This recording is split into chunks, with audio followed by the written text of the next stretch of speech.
What is going on?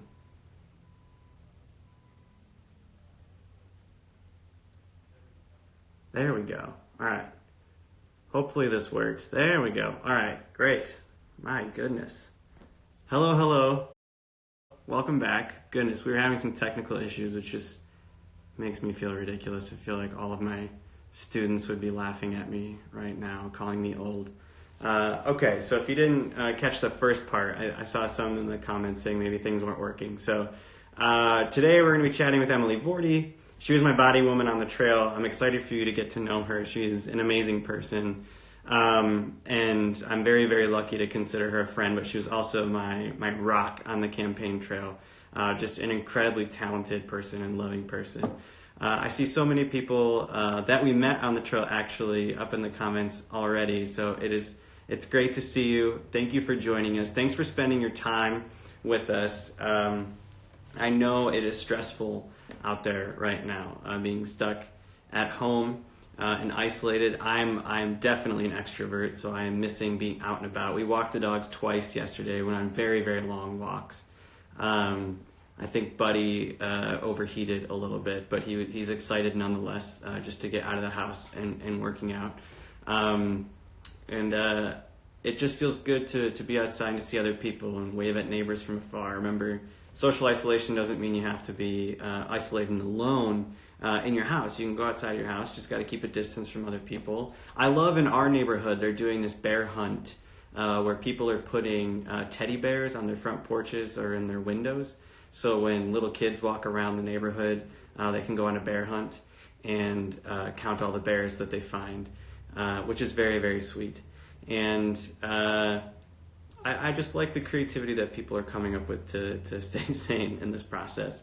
I have so many questions from all of you, so many amazing questions to ask Emily and to talk about. There's a lot of pop culture in here. There's a lot about life on the campaign trail. And you all have specific questions for Emily as well. So I just want to jump to bring Emily in.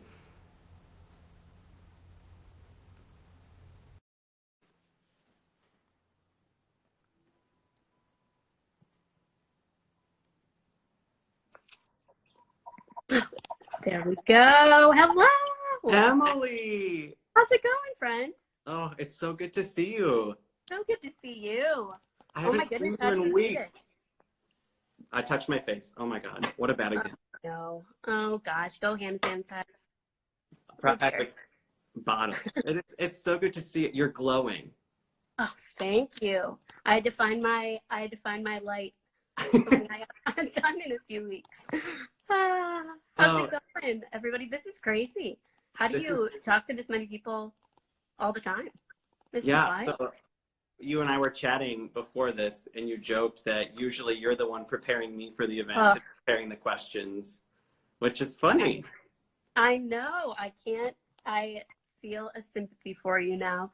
This is wild. What a crazy opportunity, but so neat that so many people are tuning in to hear our musings. Yes. Yeah. I want more people to get to know you because not only did you have a very interesting role in the campaign show, and I feel like you'll have a lot of insights on that, but you're also just an incredible thinker and person. And I think more people should follow you because you post phenomenal content. Hi, Bar. Yeah, well, I feel like you just really exemplify like everything that Pete for America was about when it came to like the heart that we put behind the work. So I'm excited to share our time and our stories and our commentary with more people. So first of all, tons of people are asking what a body woman is. So maybe you can explain what you did on the campaign trail and what your role looks like. Yeah, totally. Great question. I actually, before this role, did not know what a body woman was either, and was so grateful to have Sarah Lena, Pete's body woman, to pave the way for me. So a body woman is with the principal, so in this case, Chasten, kind of anywhere he goes. So it's making sure that we are on schedule, that we are meeting the folks we have to meet, and that we are in the rooms that we have to be in, but also just making sure that you're taken care of and advocated for. So making sure you have the food you need, the water you need, the hand sanitizer you need. I'm very grateful that you got me in a compulsive hand sanitizing habit, which is grim, but good. It's coming in handy now. But yeah, so just kind of with the person all throughout the day, making sure we're on schedule and we're getting things done. So a lot of long days, as you know, and probably a lot can imagine, but such rewarding work. Had the opportunity to meet so many incredible people, many of whom I see in the comments, which is incredible. And is yeah, it's making me emotional. All these great names, folks that we shared this journey with. So yeah, great question though. Great question. And like, you go did for it. you did like 5 jobs in one. Yeah. Our team was much smaller than Pete's team. We were a small, scrappy but mighty team. And so you filled a lot of roles, and a lot of folks. I have to say, I am mildly offended by some of these questions. A lot of folks, and I will allow them. A lot of folks wanted to know about. Oh, one was Jack asked, "How are you such a badass all the time?" And also, what is next for you? Oh my gosh. One, not a badass all the time. No, it was not always pretty, as Chasten knows, but I appreciate the compliment. I'll take the compliment. What is next for me? Honestly, who even knows? This I came out of the campaign and thought, I'm going to take a few weeks to kind of process and go visit the people and places that I've been away from over these past 10, 11 months. And then we got thrown into this whirlwind of coronavirus and social distancing. And honestly, it's just been kind of a mind warp. I feel like I'm in a little bit of this kind of purgatory time, which I think probably a lot of people can make sense of, kind of not knowing what's up and what's down. So for right now, what I know is I am in South Bend. So grateful to be social distancing alongside or near folks I love here in town. South Bend is my hometown, and so it's good to be back with people I love. From here, I don't know. I know what I care about. I know that advocating for the values that the campaign espoused, that was so important to me. Being in communities that are often overlooked, or talking to voices that are often not heard, that's important to me. Whether that's doing that with children again, or working to support my own community here in South Bend. We'll see. It's something that Campaign Trail opened my eyes up to, and probably something a lot of people unfortunately didn't get the chance to see. Is we visited so many incredible community organizations all over this country that are doing the true work on the ground with whether that be communities with people with disabilities, or homeless communities, or housing insecure communities, or LGBT communities. And it just showed me, like, wow, there is so much meaningful work out there. And if I can be a small part of the type of work so many of those organizations were doing, I'd be grateful. Yeah. So a long answer for not much substance, but for right now, trying to be present in the moment and just navigate this crazy time like so many. So yeah. I love, there's going to be so much for you in the future, and I'm excited to be your friend and get to watch what's next for you as well. I see like 1,000 people commenting on my connection. Am I blurry for you too? You're a little bit blurry for me, yeah. I got to be honest, on my end, I look great. Good. I'm gonna try help. Oh no, now you. Oh. Okay, you're better now. Thank you. Okay, let's see here. Oh, this person said, Julia said, loved meeting you in Kansas City. What is the funniest thing Chasten has said? on the trail or while Pete was on stage. That's kind of a hard thing. And also, this was about the same question somebody else said, and they said, "Hi, Emily." Essentially the same question. And then, "I went to high school with your Aunt Dawn. She's so proud." Oh, that's so kind. Oh my gosh. Love small world connections. I feel like this gosh. question could tie into something a lot bigger than, like, someone also asked, like, what's the most Veep thing that happened on the trail? So maybe you could just like talk about some of the hilarious moments. Oh my gosh. I know you tweeted about this at one point, but truly being able to experience the moment that Lin-Manuel Miranda followed you on Twitter was a unique experience. Wasn't exactly something you said, but more of an utterance. And if I recall, you shouted in the car that we were in. The driver slammed on the brakes and was like, Yeah. "Oh my god!" So that was hilarious. But no, it's so fun when you being backstage with you at Pete events or even at your own events, kind of prepping in the background and just hearing your commentary or ways in which you're proud of Pete or comments about, folks in the audience that you're excited to meet or somebody that you just met. And I don't know, this is the kind of stuff that I'm really hoping to kind of work on processing more over the next few weeks, because there's just a million things. I was really grateful to, I think, be trying to figure this out alongside of you, and you had a world more experience than I did, kind of in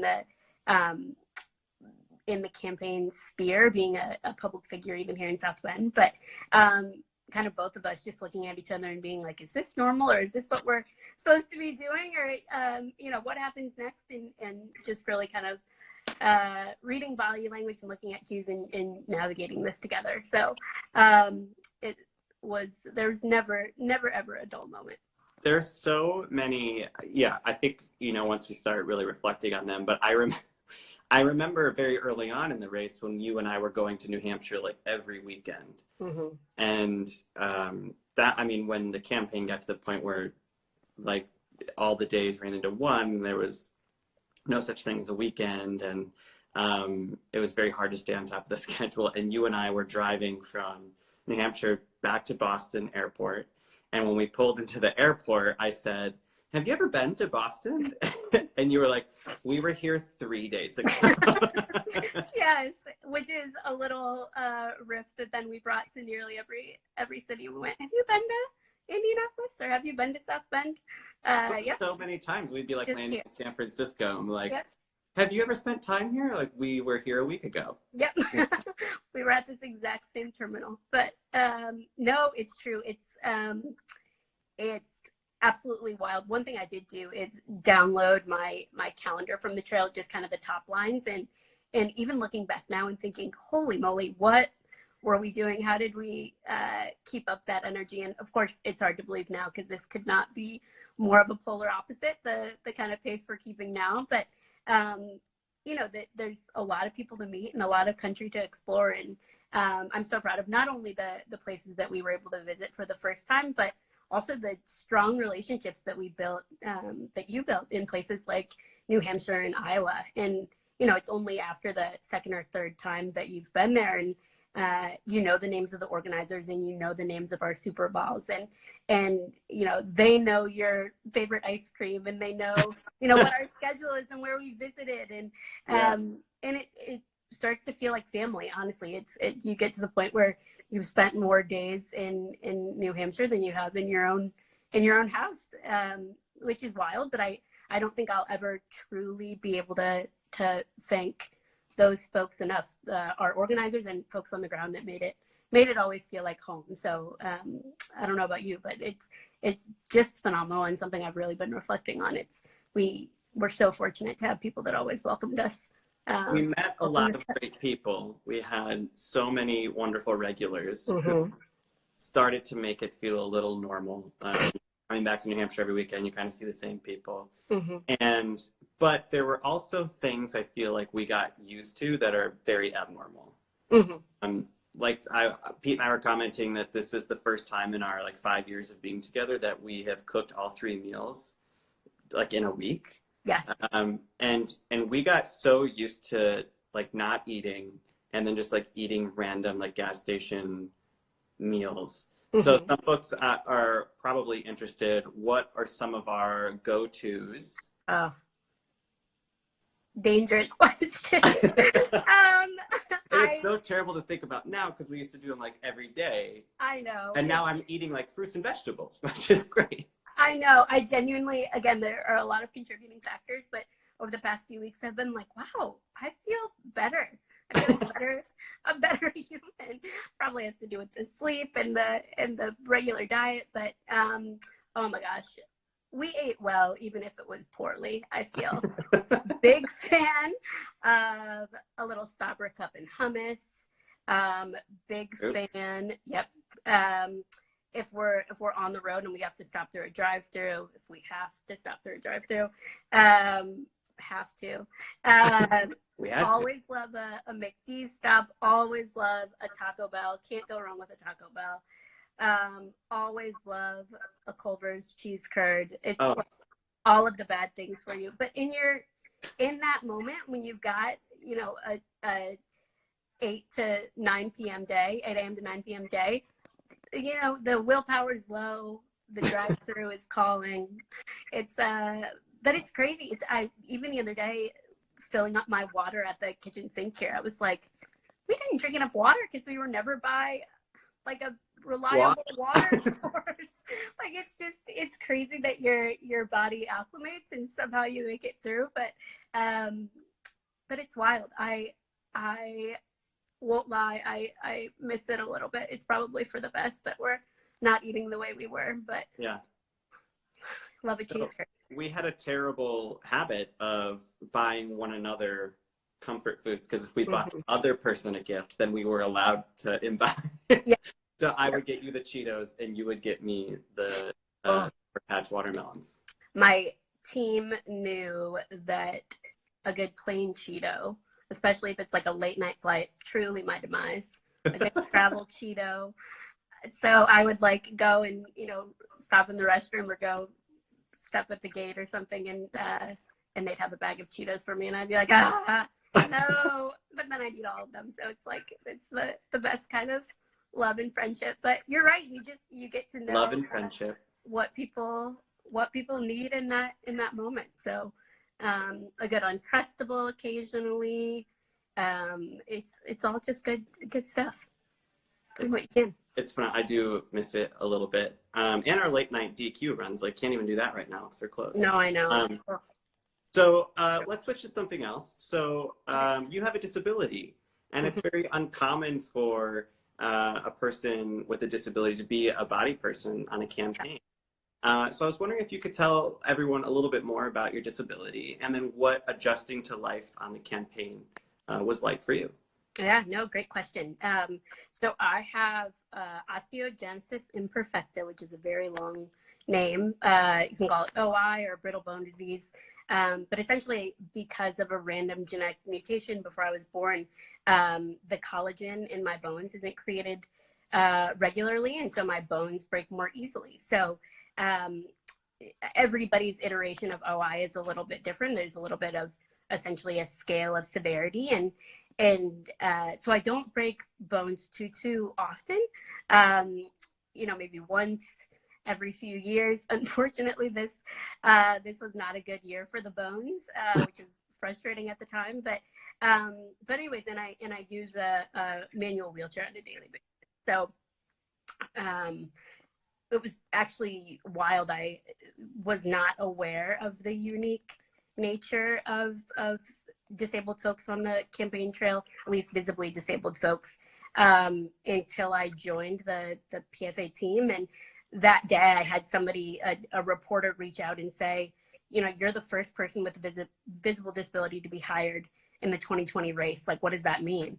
I was like, oh my gosh, I don't, you know, one, I haven't done this yet. And two, I might be the first with a visible disability, but I am certainly standing on the shoulders of giants, of folks that have come before me, and maybe not in this exact role, but have paved the way for me to be here. And so something I've been thinking a lot about is, Chasten, I was so grateful when I I started off kind of in an operations role and then transitioned to Chasten's team a few months in. And you sat me down one afternoon and you were so eager to help and eager to support. And that's something I so admire about you, is that your first question is like, how can I be of help and what can I do for you? What is it going to look like to travel on the trail? And I said, I can get in the car myself. Somebody puts the chair in, we'll be the first to board the plane, the last to get off the plane. Like, it was very top level stuff. And it wasn't until we were on the trail, right? It's a reality that I experience every day, but I think is just so internalized and ingrained, probably for the worst, just because of how our kind of society and structures are set up. But we would encounter something every single day that was like, oh my gosh, we couldn't, and we began to, be able to plan for it better. But looking back, it was like, oh no, I wasn't at all, trying to be deceitful with this kind of high level list of what modifications I thought I would need. But it was like, I just didn't realize how this world and society makes it really difficult to travel around this country and to be in spaces, especially at the pace that we were keeping. But again, it made me so grateful for the lived values that the PFA espoused and that you brought every day to our working relationship, because I was so self-conscious about it for a long time, after I'm kind of realizing what the implications would be. But you were always willing to lend a hand, and we were going to get through it together. And two, I think the experience just taught me I am in this position that is extremely personally privileged, right? Like, I have a lot of resources and am able to navigate in ways and make the best of the situations. But also, I'm working for a presidential campaign. So, something that, you'd think would be, you'd have all the access in the world and be able to navigate these situations. And it was still difficult. And that wasn't,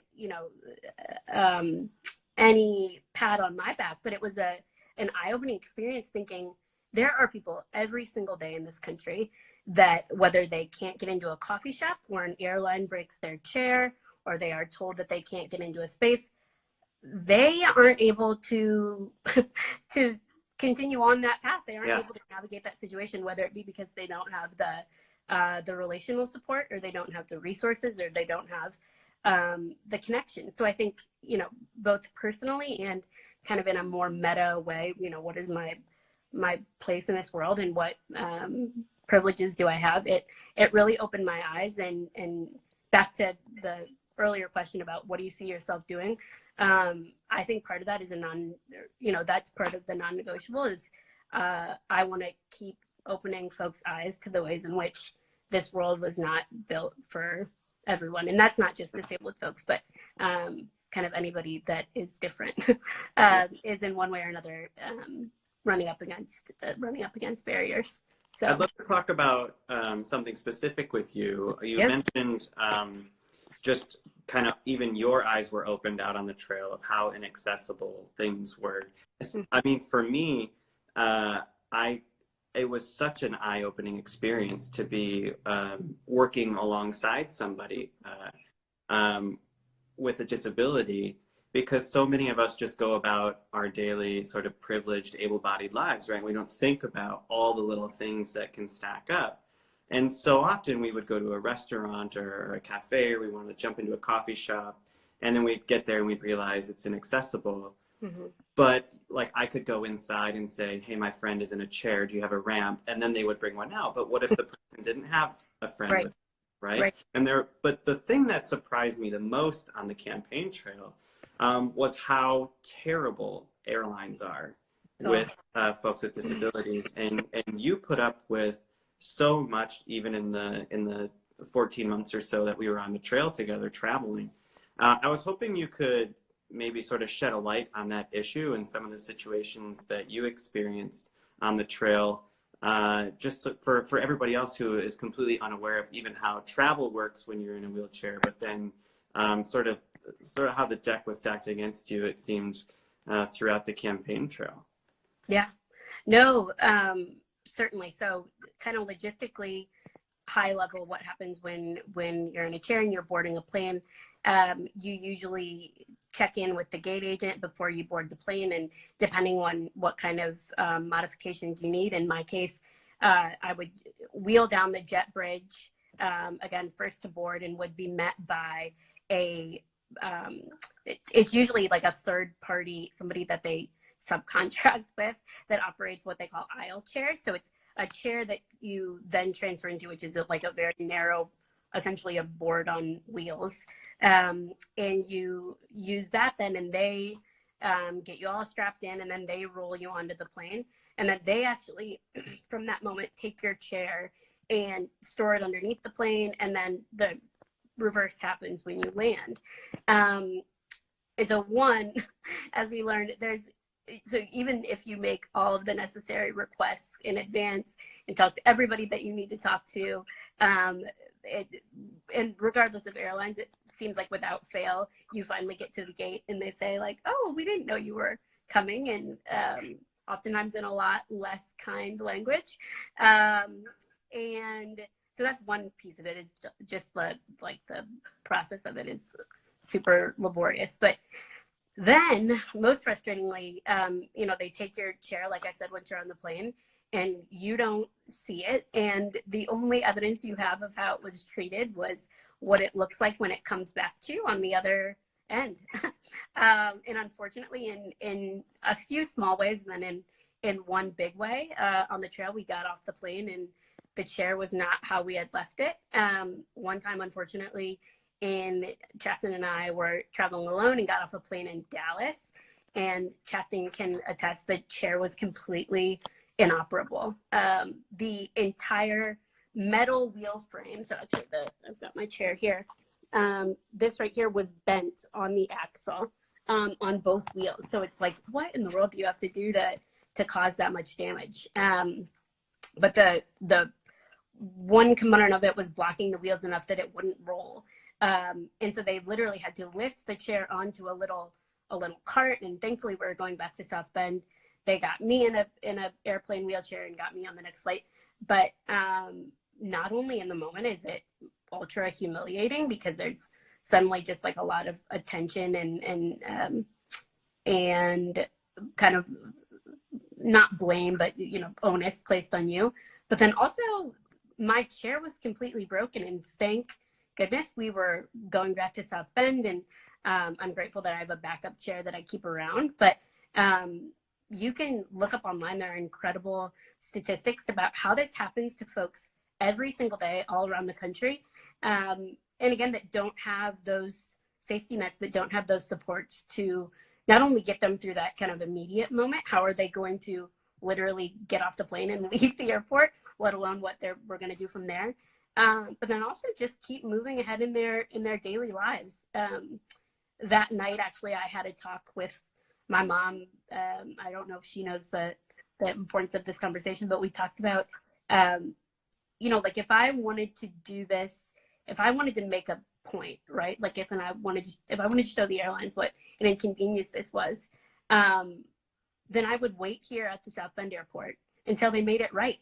And at what point do you stand up for yourself and you say, like, this is what I need, this is what every human, like, this should be a basic assumption. And at what point do you have to get on with your life as best as you can, just in order to keep keep the momentum going? And it's breaks my heart every single day, and it happens every single day. I've had wheelchair techs tell me that they've spoken with airlines. This is kind of an ongoing conversation.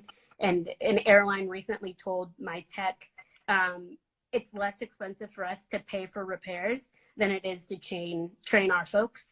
So we're going to just keep going with the status quo. And even if that inconveniences people all around the country, that clearly isn't enough reason to. But it was more than an inconvenience for you, right? Right. For some folks, it's completely debilitating. Right. I remember that specific flight. You and I were, we had a very tight connection in Dallas, and we had Google mapped where the closest Wendy's was in the terminal, and we were planning on going. Crazy and frosty. And we were gonna get off the plane and run to Wendy's and grab some food for our connecting flight. And then when we got off the plane, the chair was completely inoperable, broken. And if you didn't have someone there with you, you know, I had to go get a wheelchair for you because the folks on the ground had no idea what to do. Right. And they were like, oh, maybe you just got to fix it a little bit. And we were like, no, it's completely broken. And, you know, we got a chair, we got you to the next gate, but, you know, what about folks who don't have the ability to do that, right? And then you were going home to your mom, and I was so in that moment surprised, like, I'm here with my friend, thank God I'm here with my friend, but how many millions of people are, you know, does the system just take advantage of? And luckily you had a backup chair so you could continue to join me on the trail. It's one of those moments where, you know, society loves to talk about how people with disabilities are inspirational or how they're overcoming boundaries or breaking down barriers just in kind of these high platitudes.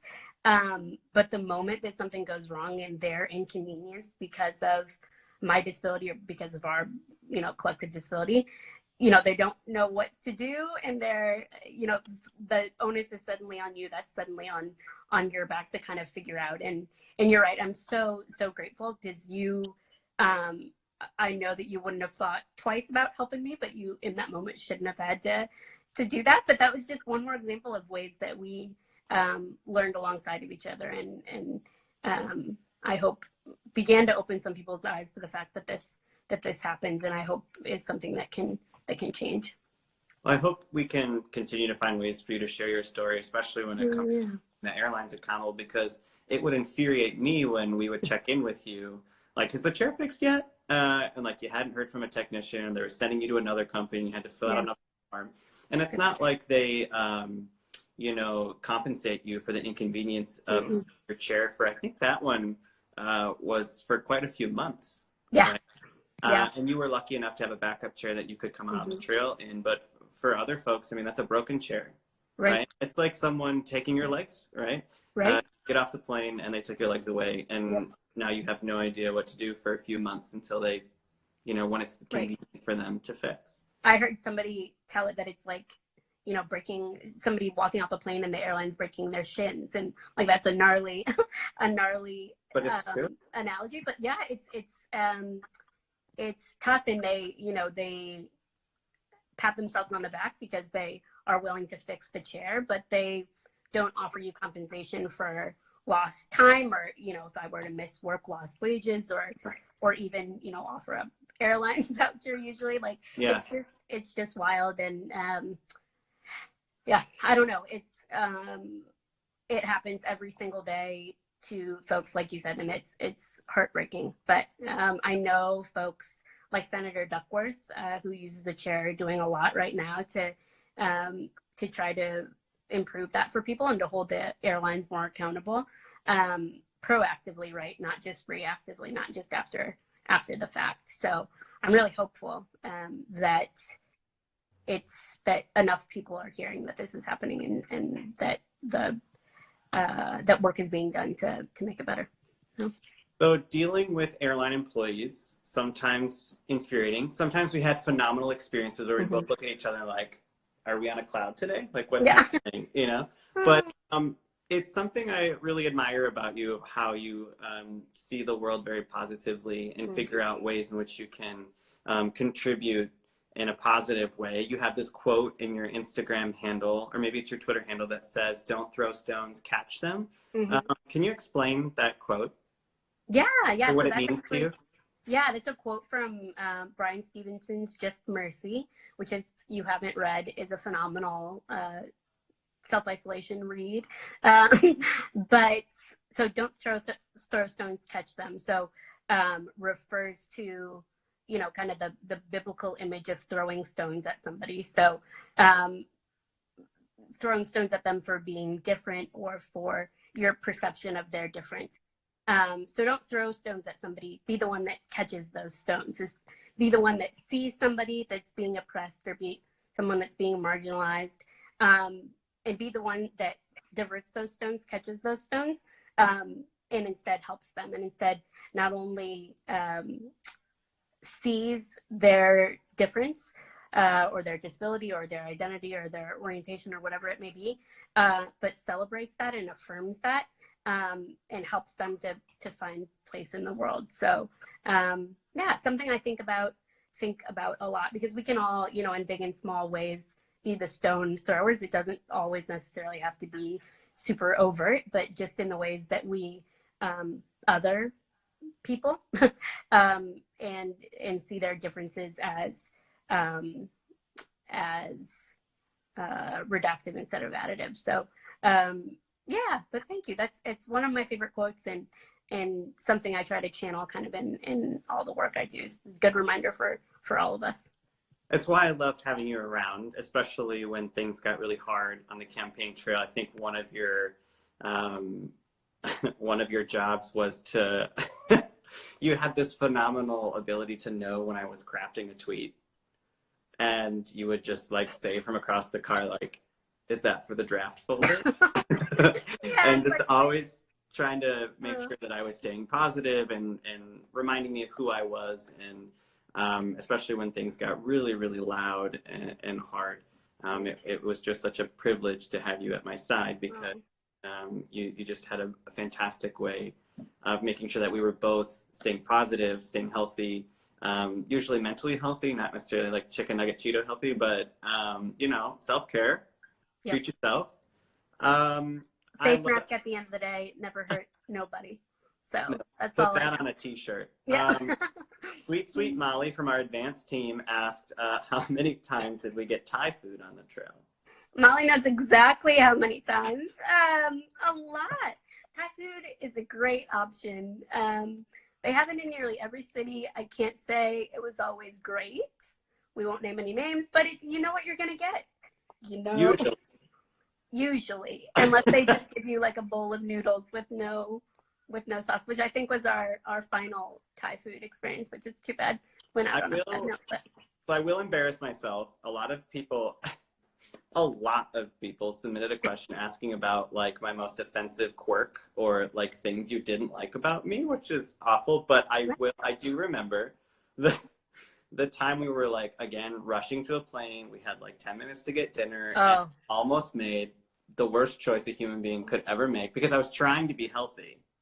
Yep. That's when I was trying to make a healthy, a conscious effort to stay healthy. And do you want to tell the rest of the story? Because I will, like, I'll be honest, I'm throwing it out there. I made a mistake. America, he almost brought salmon onto a plane. Grilled salmon, and I think there was broccoli or some other offensive smelling vegetable. And myself and our chief of staff saw him coming back from the airport restaurant, and we were like, no. That's like number one rule of planes. Nothing against salmon or broccoli, but in a small tube of shared air, it's just not the best idea. So I think one of the most offensive things I've almost done in my entire life. Yeah. And the funny thing was, I was lamenting when we got to the airport, like, why can't there be a Shake Shack here? Because I love their mushroom burger. Mm-hmm. And I went, got the salmon, brought it to the gate, was scolded by the team, and then 2 gates away, what should there be but a Shake Shack? So it was all okay. I went and got Shake Shack. I know that's a waste of food, but it was for the betterment of everyone on the plane that I didn't eat. We were like, we really are just trying to keep a low profile here. This will be the fastest way to turn some heads. I know. I think it's important that we humble ourselves and we talk about the mistakes we've made. I've grown. I've learned. Yep. Okay. Let's see. What do I have left for you? There's so many great questions. A lot of like weird Russian spam accounts just want you to know that you can get a free iPhone 11 Max. Noted. Great. You just need to give them your social security number. Okay, let's wrap it up. Anything funny? Here's something I did want to talk to you about. Yeah. You were infamous for having cold takes. Cold takes. Yeah, so this actually wasn't my invention. This is also our chief of staff Tess.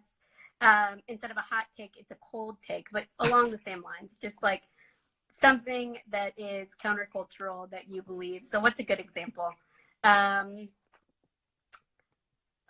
With your like, I just really don't like Taco Bell, which is like not true. So that's not a good cold take, but something that is like very mainstream, and you're like, I'm gonna go out on a limb here. I just It's gonna be really an unpopular hot take. Don't like Love is Blind. Yeah. Like I just really don't like it. Like that is the kind of like I just don't like iced coffee. That's actually a true one for me. I'm so sorry. I'm so sorry. I'm so sorry for you because you so often had to get my coffee for me. But I guess I didn't drink it. You can get the I'm not offended by iced coffee. I just don't. Won't even pick it up. I won't even look at it. No, but yeah, a cold take though.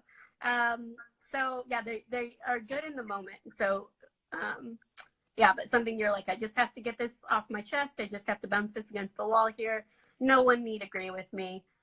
Here's my cold take. And it was funny because we would be in the car and then it would be like silent for like 20 minutes and someone would just be like, cold take. Guacamole's terrible. Yeah, exactly. Like I've been stewing on this and I need someone to know. I just really don't like this. It's very what a good. life.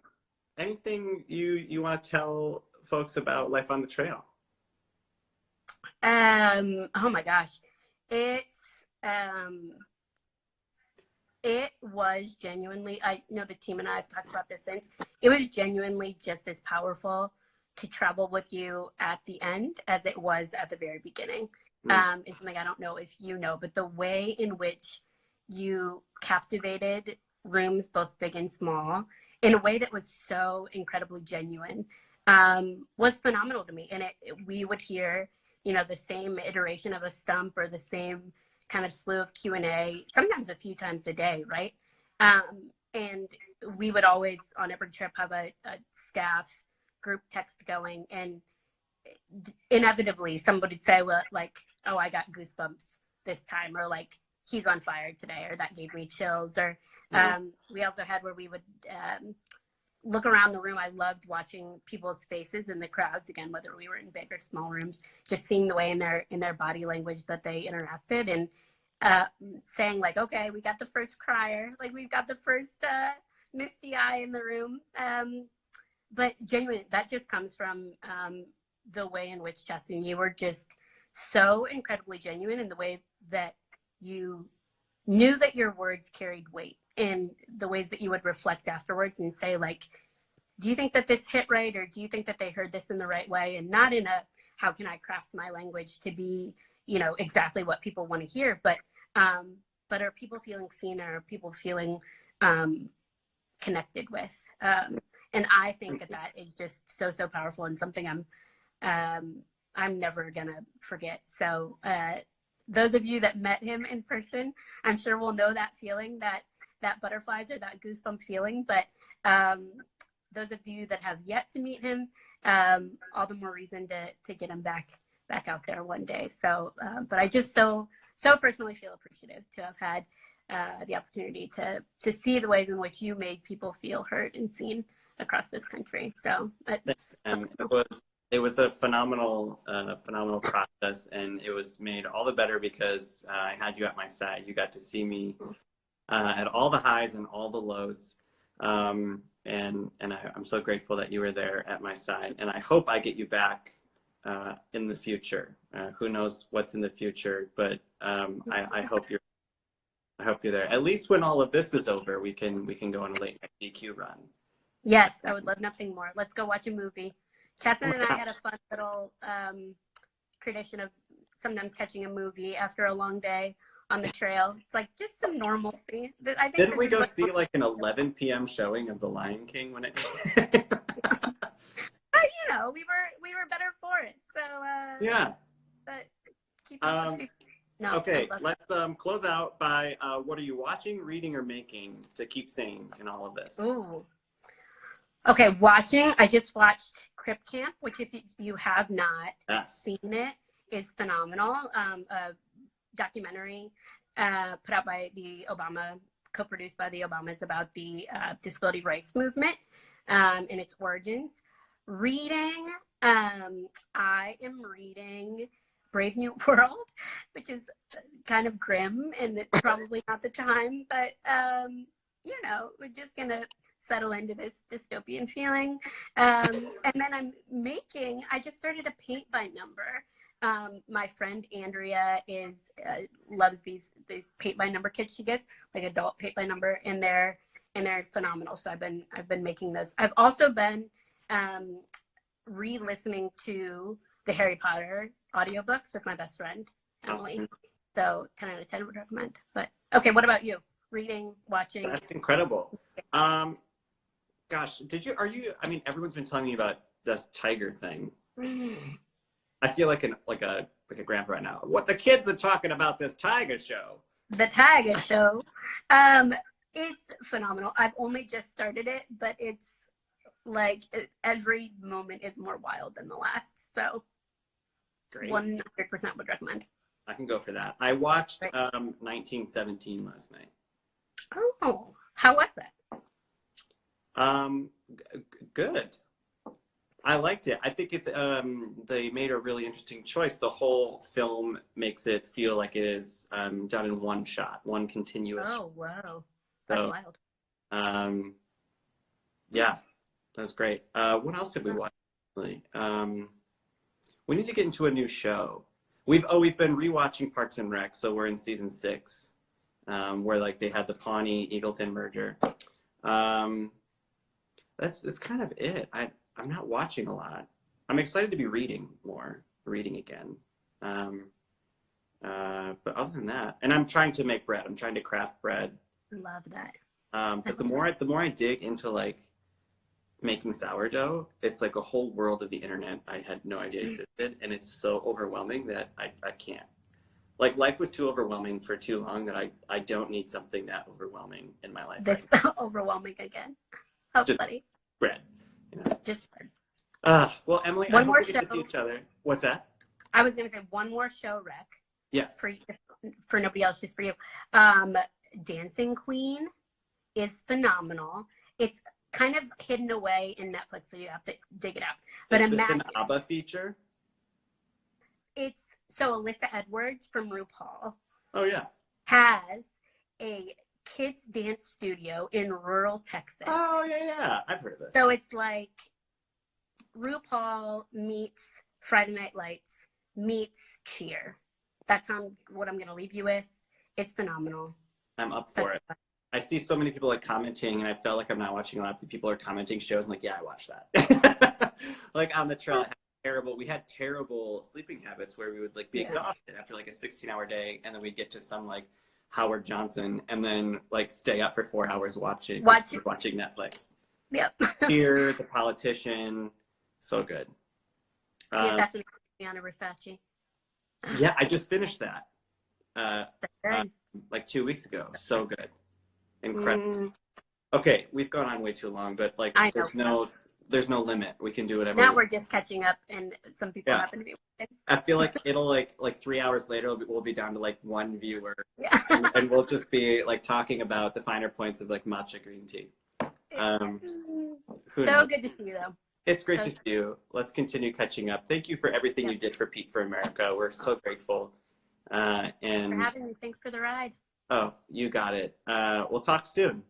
Okay. Talk to you soon. Thanks, Bye, Emily. everybody. Bye.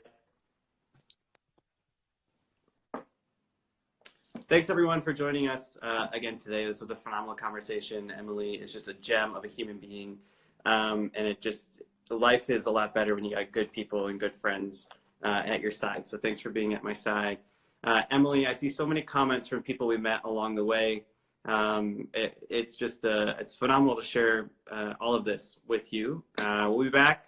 I think tomorrow. Got to double confirm with a guest, but we'll be here having another conversation at 3 tomorrow. I hope you're doing okay. I hope you're taking care of one another, taking care of yourself. Be kind to yourself. Be kind to other people, and we'll see you very soon. Bye bye.